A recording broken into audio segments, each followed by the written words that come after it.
Hello and welcome to Mickeyology, where we take Disney a little too seriously.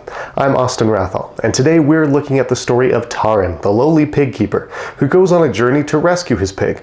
Taran's captured by the evil Horned King and meets a princess and a bard. These three band together, and with the help of a forest creature named Gurgi and a pixie named Dolly, they go on a quest to destroy the Black Cauldron, an evil relic that could give the Horned King the power to raise an army of the undead. The Black Cauldron is one of Disney's more forgotten films, but just like Disney's more famous movies, it draws on myth and history to tell its story. So when and where does this story unfold? Let's look at the clues and find out when and where the Black Cauldron takes place.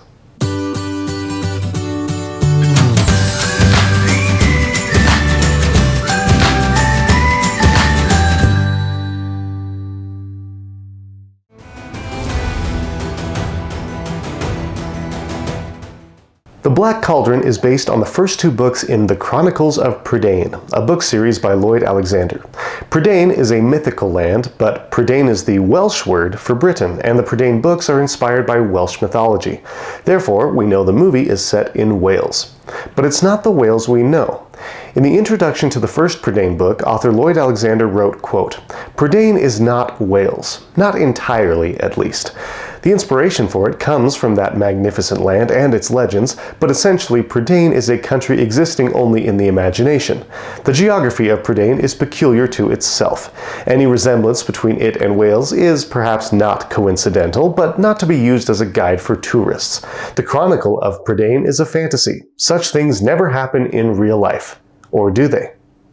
So, the movie takes place in an alternate version of Wales where magic exists, pigs can tell the future, and the dead can be reborn.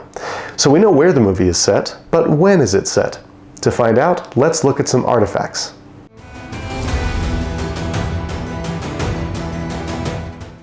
Props are very helpful for dating a movie, and besides the Black Cauldron itself, there's no more important prop in this movie than Dyrnwyn, the magical sword Taran finds in the Horned King's castle. So, when were swordsmiths making real swords like this? Well, you probably won't find any historical swords shaped quite like Dyrnwyn, but you can find swords with similar pommels and crossguards that date back to the 14th and 15th centuries. Therefore, the movie must take place during or after that time. Early in the film, Taran imagines himself in full armor with a sword and shield. We can assume this is the kind of armor he's familiar with. Unlike the chainmail suits that knights wore in the early Middle Ages, knights wore plate armor like this beginning in the 14th century. The sword he holds here is that same 14th to 15th century style too. This confirms the movie must take place in or after the 14th century. So, case closed? Well, not so fast.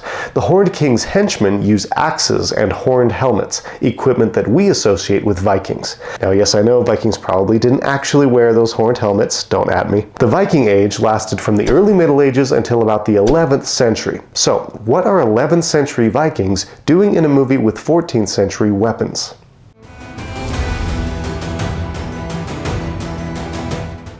In addition to the Viking-like henchmen at the Horned King's castle, there's a woman who looks like a stereotypical Roma or gypsy entertaining the men. The earliest recorded migration of Roma into Wales happened in the 1570s, so the movie might take place in the 1500s.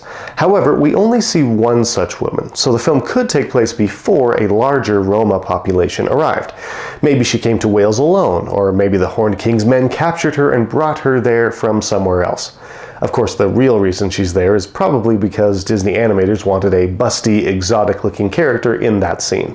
Someone to give the place that sleazy Jabba the Hutt's palace vibe. So, even taking this woman into account, we can still assume the movie takes place around the 14th century.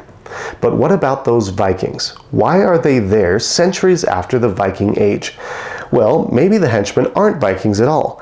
They might just be Welshmen using Viking equipment. Where do they get the equipment, you ask? Probably from the basement. The whole movie revolves around the Horned King's evil plan to use the Black Cauldron to raise an undead army. In preparation for this, the Horned King keeps a dungeon full of dead men. These guys are all long dead, and they all appear to have fallen in battle already at some point. Their skeletons are still decked out in horned helmets, their hands clutching pole arms, swords, and axes. In other words, they look like dead Vikings. They're dressed in Viking-like attire too, complete with Old Norse helmets and fur-lined cloaks. When the Horned King finally brings them to life, he calls them all the dead of centuries past. If the movie takes place in the 14th century, that makes sense. Vikings raided Wales as far back as the 800s, but the Welsh defeated them in battle, and Vikings were never able to settle there the way they did elsewhere in the British Isles. If the Cauldron-born are dead Vikings, it would explain why their bodies are so decomposed by this point. It would also explain why the Horned King's henchmen are using Viking equipment. Why buy or make new weapons when you can grab some off the dead guys in the basement? Lastly, it would explain why these Cauldron-born attack the Horned King's living henchmen. They see men walking around with their property, so they jump those guys to get it back.